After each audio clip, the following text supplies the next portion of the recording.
bersyukur Tuhan untuk malam yang luar biasa ini. Kami mau datang untuk menyembah-Mu. Kami mau datang untuk menyenangkan hati-Mu Tuhan. Terima kasih Bapa. Ini setiap hati kami. Kami mau datang menyembah-Mu. Thank you, Jesus. My Jesus, my Savior, Lord, there is none like you. All of my days, I want you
Hai guys, apa kabar semuanya?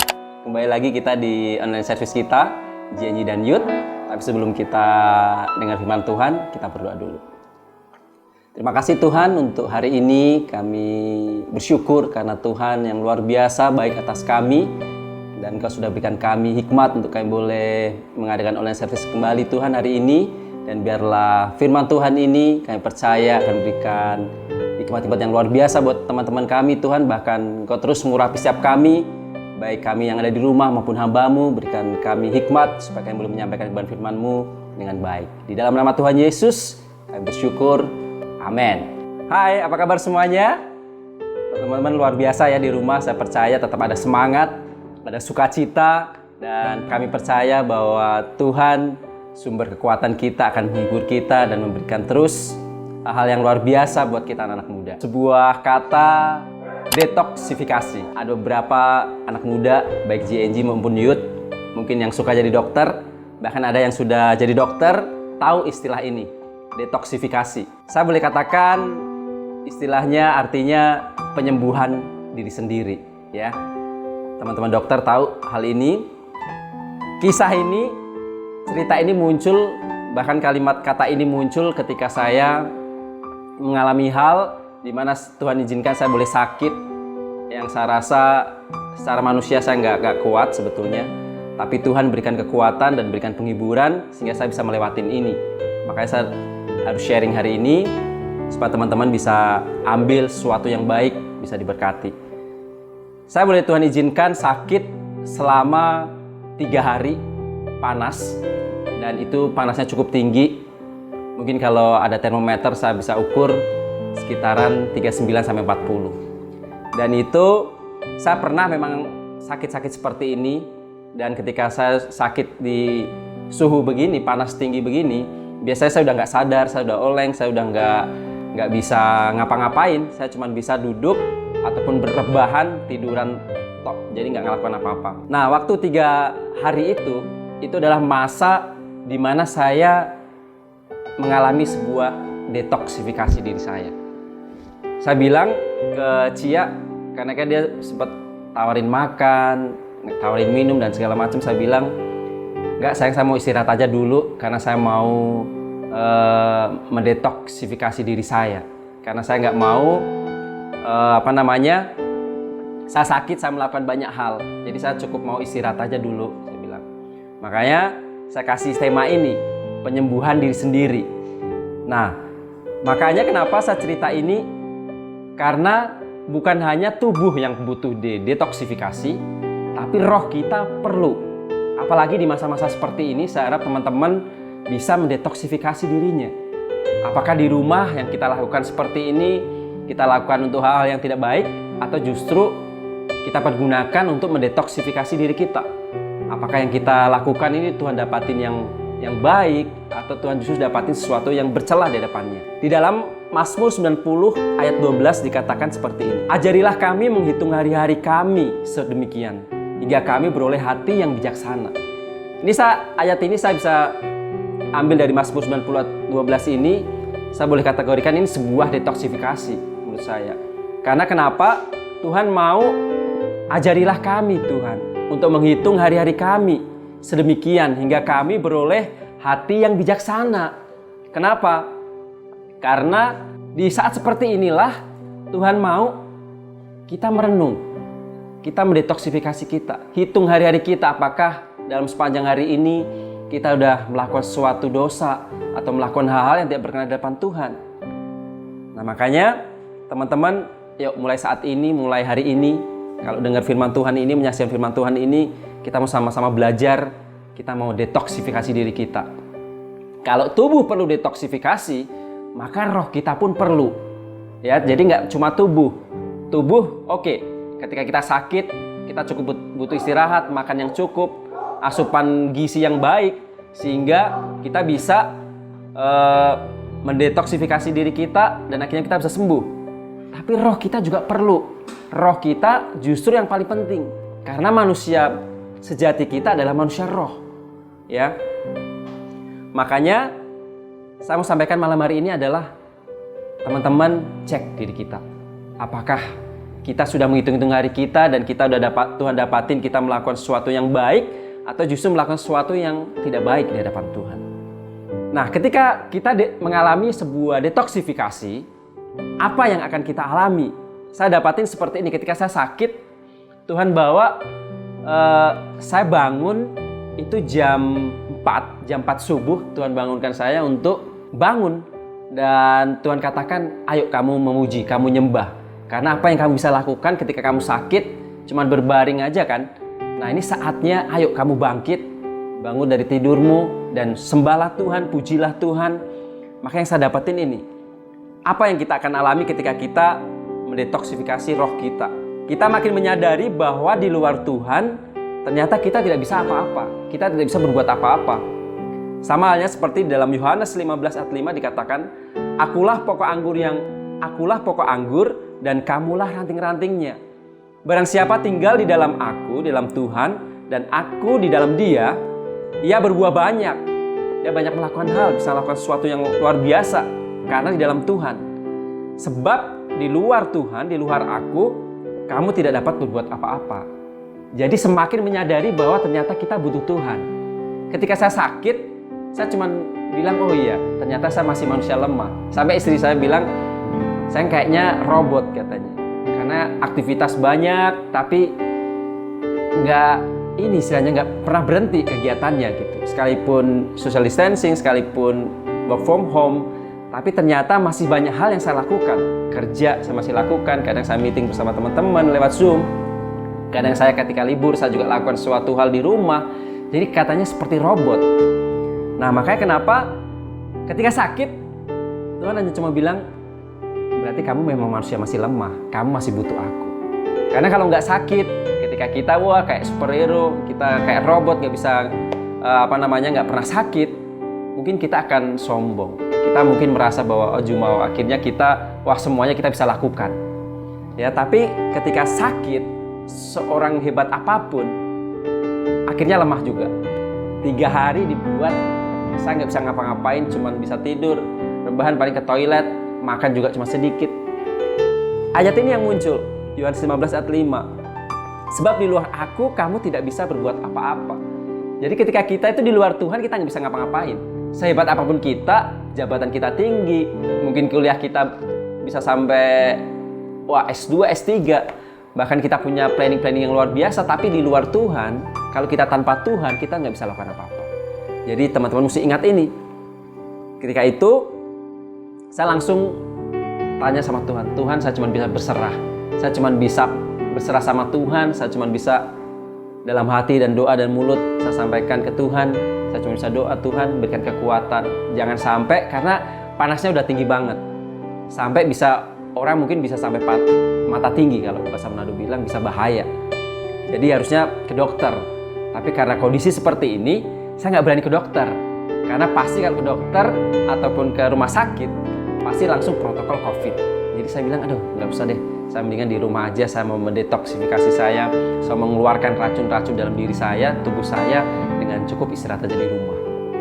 Itu yang pertama. Makin menyadari apa yang kita alami, yang pertama, makin menyadari bahwa di luar Tuhan kita tidak bisa apa-apa. Sehebat apapun kita, tanpa Tuhan, di luar Tuhan, kita tidak bisa apa-apa. Roma 9 ayat 20-21 katakan ini. Siapakah kamu, hai manusia, maka kamu membantah Allah? Dapatkah yang dibentuk berkata kepada yang membentuknya, mengapakah engkau membentuk aku demikian? Keberserahan kepada Tuhan yang saya lakukan waktu itu seperti ini. Mungkin saya masih bisa, mungkin dengan memaksakan diri, saya mungkin masih bisa kerja, paksain kerja dan yang lain-lain. Tapi saat itu memang suruh Tuhan geletak aja di kamar, di tempat tidur, suruh benar-benar doa sama Tuhan, minta kekuatan. Keberserahan seperti itu yang saya lakukan. Nah, apakah anak-anak muda sekarang, kehidupan teman-teman yang ada di rumah, apakah sudah seperti ini? Ketika kita tidak bisa lakukan apa-apa, apakah kita pasrah atau berserah ke Tuhan? Mungkin kita mentok. Ada sesuatu hal kita lakukan sepertinya mentok di depan Tuhan. Yang misalnya cari kerja udah nggak bisa dapat pekerjaan, apalagi kondisi seperti ini. Mungkin udah mentok, udah pasrah. Ya udahlah, ngapain aja gitu. Nah, itu beda. Kalau berserah, kita udah lakukan sesuatu. Kita nggak cuma doa di rumah, tapi kita lakukan sesuatu, kita tetap produktif. Coba tanya Tuhan, banyak hal kreativitas yang teman-teman bisa dapat. Tapi ketika itu tidak sesuai dengan harapan kita, nah itu wajibnya kita berserah. Saya sudah coba minum obat, misalnya dikirim dari Pastor Stephen, kasih vitamin dan yang lain. Tapi di titik itu sepertinya nggak ada apa-apanya. Karena sakit panas itu, minum obat-obat seperti itu sepertinya nggak ada manfaatnya. Jadi saya cuma bisa, gimana ya Tuhan? Saya nggak berani ke dokter, saya nggak berani berobat. Minum obat juga terbatas seperti ini, udah minum obat nggak bisa sembuh. Akhirnya cuma bisa doa. Jam 4 subuh itu Tuhan suruh bangun, suruh saya nyembah Tuhan, minta ampun ke Tuhan. Mungkin ada hal-hal yang Tuhan gak berkenan, saya minta ampun ke Tuhan. Dari situlah muncul ayat ini. Roma 9 ayat 20-21 dikatakan, siapakah kamu hai manusia, maka kamu membantah Allah. Kita tidak bisa membantah Allah. Dapatkah yang dibentuk berkata kepada yang membentuknya, mengapakah engkau membentuk aku demikian? Contohnya sama seperti tanah liat di tangan tukang periuk. Ya, keberserahan kita sama Tuhan itu seperti itu. Apakah pernah teman-teman dapatin misalnya kalau teman-teman lagi berkunjung ke tempat tukang periuk, ya tukang mahat tanah liat, itu nggak pernah teman-teman lihat tanahnya itu berteriak, wah saya nggak mau dibuat begini, saya maunya dibuat sesuatu bahan atau guci atau benda yang luar biasa, yang berharga. Enggak. Yang ada tukang periuk mau buat apa? Ya, dia maunya memang ini tanahnya kurang bagus, tanah liatnya dia cuma pakai untuk vas-vas bunga yang kecil, yang mungkin harganya lebih murah. Itu yang bisa dilakukan. Nah, itu kita di depan Tuhan. Kita nggak bisa menolak. Oh, karena dana mesti jadi seperti ini. Oh, enggak dong Tuhan, saya maunya jadi yang hebat, saya maunya jadi pengusaha yang sukses. Enggak, karena mesti ikut Tuhan, melayani misalnya seperti ini. Itu sebuah keberserahan kita kepada Tuhan. Ayat selanjutnya, apakah tukang periuk tidak mempunyai hak atas tanah liatnya, ya, untuk membuat dari gumpal yang sama suatu benda untuk dipakai guna tujuan yang mulia, dan suatu benda lain untuk dipakai guna tujuan yang biasa? Nah, kebanyakan kita mungkin, kenapa Tuhan proses saya itu cukup berat? Apakah Tuhan mau jadikan saya apa nih? Nah, kalau banyak teman-teman yang suka sharing seperti ini, saya cuma bilang, ya berserah aja, ikut apa yang jadi katanya maunya Tuhan. Saya percaya bahwa teman-teman ini yang lagi diproses pasti akan dibuat jadi alat yang mulia. Kita ini ibarat para pemain nih, kita ini lagi pemainnya Tuhan nih. Tuhan ini sutradaranya, Tuhan pelaku. Misalnya kalau di meja catur, Tuhan tuh yang pemegang caturnya. Nah, kita para pion-pionnya, para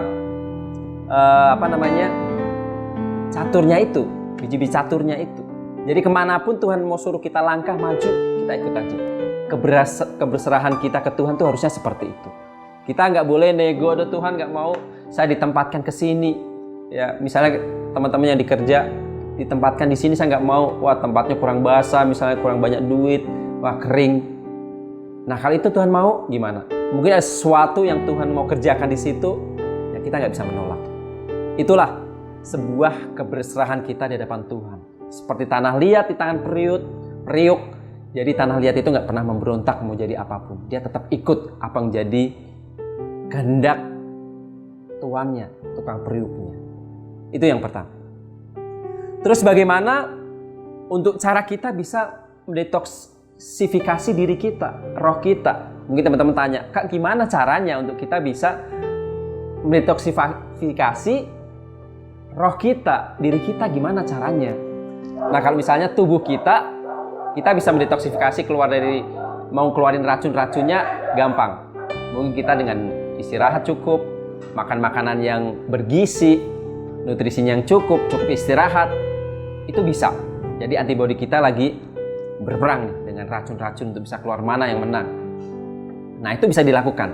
Tapi kalau roh kita yang sakit, gimana cara kita mendetoksifikasinya?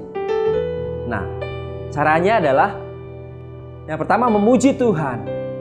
Tadi saya sempat singgung bahwa saya jam 4 subuh harus Tuhan bangunkan untuk bangkit deh. Kamu tuh jangan berserah gitu, kamu jangan pasrah gitu sakit. Lakukan kayak sesuatu, misalnya kalau kamu nggak mau berobat, coba tantang diri kamu untuk lakukan sesuatu. Jangan cuma tidur-tiduran, ya udahlah lagi sakit, tiduran aja, enggak. Tapi di titik Tuhan bicara ini, di dalam Mazmur 103 ayat 1-5 dikatakan, pujilah Tuhan hai jiwaku, pujilah namanya yang kudus, hai segenap batinku. Pujilah Tuhan hai jiwaku dan janganlah lupakan segala kebaikannya.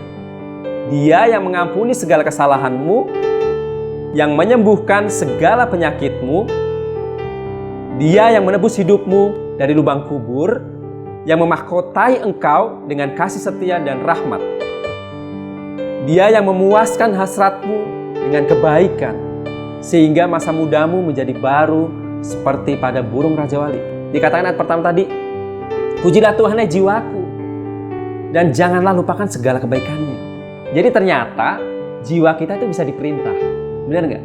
Kita mau perintah kemana? Boleh, silakan. Apakah jiwa kita ya malas-malasan aja? Oke, dia akan tetap malas-malasan. Tapi ketika kita sakit, waktu itu saya diizinkan sakit, saya ada dorongan yang kuat untuk memerintahkan, hai kamu bangkit nak. Ayo bangkit. Sekalipun kamu tuh sakit, kamu jangan dibatasin roh kamu untuk menyembah Tuhan, memuji Tuhan. Siap masih tidur, Tuhan bangunkan saya nggak bisa tidur, saya langsung menyembah Tuhan, saya nyanyi, saya baca Alkitab. Karena saya takut untuk membangunkan teman-teman, kalau saya gitar, saya langsung naik ke lantai atas untuk bisa nyembah bebas sama Tuhan. Saya gitar sambil nikmatin udara pagi. Itu sesuatu yang luar biasa banget, sesuatu yang wah ternyata masih bisa hirup udara segar begini aja, bersyukur loh. Dengan mengingat kebaikan Tuhan, kita semakin roh kita dibangkitkan. Beda dengan kita lebih banyak mengeluh, lebih banyak kita membandingkan, mungkin kemarin Kak Vita sampaikan, membanding-bandingkan dengan orang lain. Nah itu masalahnya di situ. Roh kita akan semakin menurun, semakin merosot. Tapi beda ketika kita bangkitlah, perintahkan di jiwa kita, ayo bangkit, doa, nyembah Tuhan. Nah kebanyakan teman-teman yang di rumah ketika lagi tekanan, lagi ada masalah, lagi sakit, apakah kita perintahkan jiwa kita untuk nyembah Tuhan, roh kita untuk nyembah Tuhan, atau kita justru banyak mungkin mengasihani diri kita? Ya udah namanya sakit, ya udah ngurung aja di rumah, di kamar, kita nggak lakukan apa-apa. Nah malam hari ini firman Tuhan katakan, perintahkan jiwa kita bahwa bangkit dan sembahlah Tuhan. Lupakan semua masalahmu, lupakan semua sakitmu. Yang utama adalah hubungan intim kita dengan Tuhan, itu yang kita bangun. Kita sembah Tuhan, kita nyanyi, kita sangat luar biasa. Dan itu membuat kita, roh kita bisa dibangkitkan kembali. Nah saat itu, pagi itu saya langsung benar-benar segar. Saya langsung, wah seperti ada kekuatan yang baru. Makanya itu firman Tuhan bilang, seperti Raja Wali yang terbang tinggi. Ketika kita merenungkan firman Tuhan, ketika kita mengingat kebaikan Tuhan, itu seperti kita tuh dapat kekuatan yang baru. Di dalam Mazmur 42 ayat 5 dikatakan begini, mengapa engkau tertekan, hai jiwaku? Nah, apakah kita nih, jiwa kita ini lagi banyak tekanan, tertekan? Perintahkan, hai kenapa? Hai jiwaku, mengapa engkau tertekan, hai jiwaku, dan gelisah di dalam diriku? Berharaplah kepada Allah, sebab aku akan bersyukur lagi kepadanya, penolongku dan Allahku. Kita tahu Tuhan kita, Tuhan yang penolong, Allah kita, Allah yang menolong, akan menolong kita. Kalau kita berseru, minta Tuhan tolong, sembuhkan. Tapi kuncinya adalah seperti ini. Ada kerjasama di dalam diri kita. Ini, firman ini dikatakan, ini bukan Tuhan yang buat.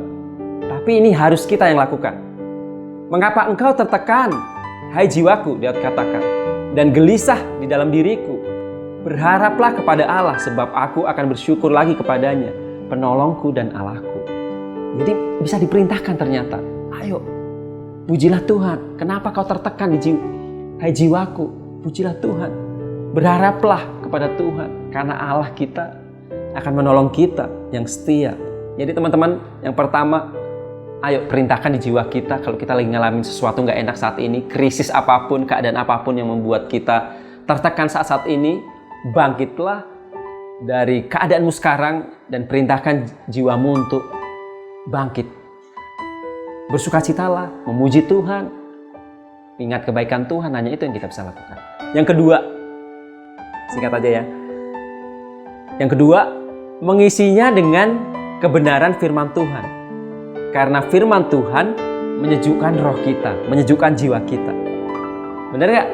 Bahwa firman Tuhan itu menyejukkan jiwa kita, roh kita. Iya, itu yang saya alami. Bangun pagi waktu itu saya langsung suruh dapat ayat ini karena saya baca firman Tuhan itu. Dalam hati, ayo suruh nyembah kan, suruh nyembah. Terus akhirnya Tuhan ingetin ayat ini, saya cari, saya search yang ada kata-kata ini. Mazmur 19 ayat 7. Taurat Tuhan itu sempurna, menyegarkan jiwa. Peraturan Tuhan itu teguh, memberikan hikmat kepada orang yang tak berpengalaman. Jadi firman Tuhan itu sempurna, bahkan menyegarkan jiwa kita. Ini dikatakan menyegarkan jiwa kita. Ternyata yang menyegarkan jiwa kita ternyata bukan duit loh. Bukan duit ataupun bukan jabatan atau sekolah kita yang tinggi. Tapi firman Tuhan itu yang menyejukkan jiwa kita, roh kita. Ya, ada banyak yang mungkin dulu jiwa kita bisa disejukkan kalau misalnya kita nonton ya. Kita nonton bioskop sampai berlama-lama atau bahkan ada yang hobinya belanja, traveling, kemana-mana. Wah, itu bisa menyejukkan jiwa kak. Oh iya, oke. Yang punya duit. Tapi kondisi seperti ini yang punya duit pun gak bisa kemana-mana loh. Gimana cara menyegarkan jiwanya? Saya juga hampir rasa stres di rumah. Gimana? Cuma di rumah, biasanya kita bisa keluar, makan bareng, selesai ibadah kita bisa nongkrong bareng. Tapi saat ini gak bisa gitu kita lakukan. Kita cuma kondisi seperti ini cuma boleh di rumah. Itu jenuh, bete benar-benar. Tapi dikatakan apa yang bisa menyegarkan jiwa kita? Hanya firman Tuhan. Taurat Tuhan itu sempurna, menyegarkan jiwa. Peraturan Tuhan itu teguh, memberikan hikmat. Bukan hanya menyegarkan jiwa, tapi memberikan hikmat. Nah, hikmat kita, apakah hikmatnya dapat dari mana? Ya, yang ada kita harus tetap terus terhubung dengan Tuhan supaya kita dapat hikmat-hikmat dari Tuhan. Hikmat yang dari Tuhan itu yang lebih utama daripada hikmat manusia. Jadi dua hal itu yang saya mau sampaikan. Gimana untuk kita bisa mendetoksifikasi diri kita. Detoksifikasi itu penyembuhan diri, mengeluarkan racun. Bukan hanya tubuh yang ada racunnya, tapi roh itu bisa ada racun. Apa yang ada dalam diri kita? Mungkin rasa jenuh,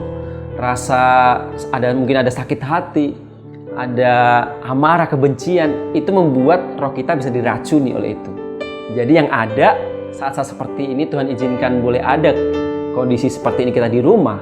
Yang ada kita harusnya mendetoksifikasi diri kita, roh kita yang penting. Apakah kita ada racun di dalam roh kita, jiwa kita? Apa yang kita mesti lakukan? Tadi yang pertama memuji Tuhan, perintahkan jiwa kita untuk memuji Tuhan, bangkit dan memuji Tuhan. Yang kedua, mengisinya dengan kebenaran firman Tuhan. Jangan mengisinya dengan game. Oke, nggak apa-apa kalau misalnya waktunya sudah oke, kita bisa atur dan kita game, yang nggak ada salahnya, yaitu refresh juga boleh.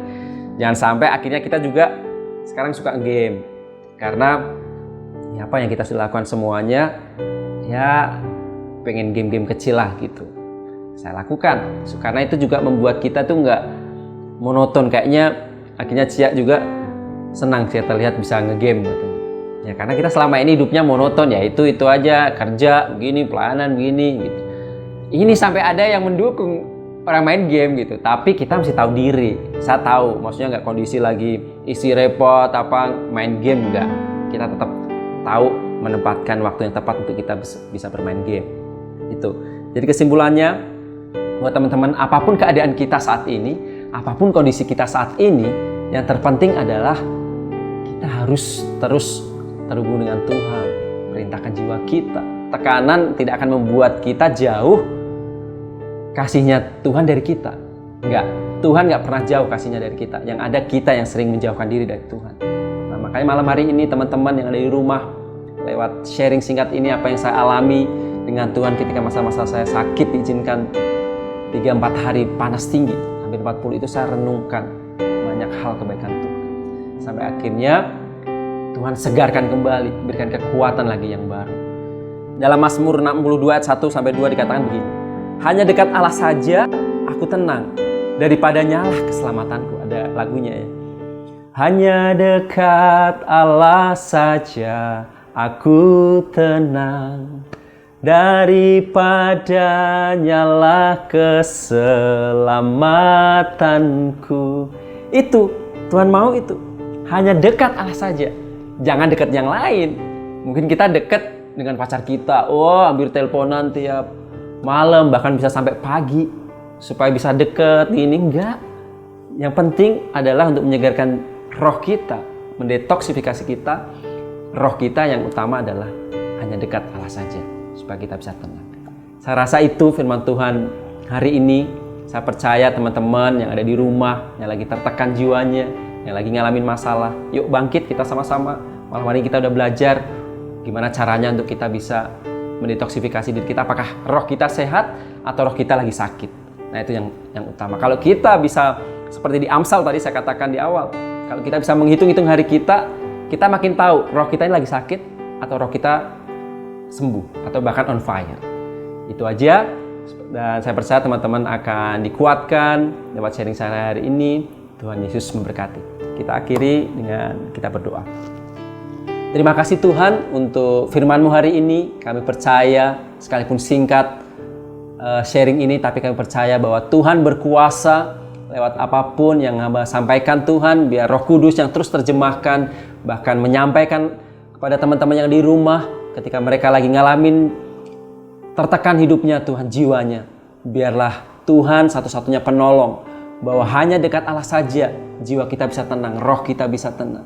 Malam hari ini Tuhan, kami sudah belajar sesuatu, biar Tuhan sempurnakan firman ini sehingga memberikan kekuatan bagi setiap kami. Buat teman-teman yang sakit, yuk bangkitkan jiwamu untuk menyembah Tuhan. Teman-teman yang lagi terbeban berat, datanglah kepada Tuhan.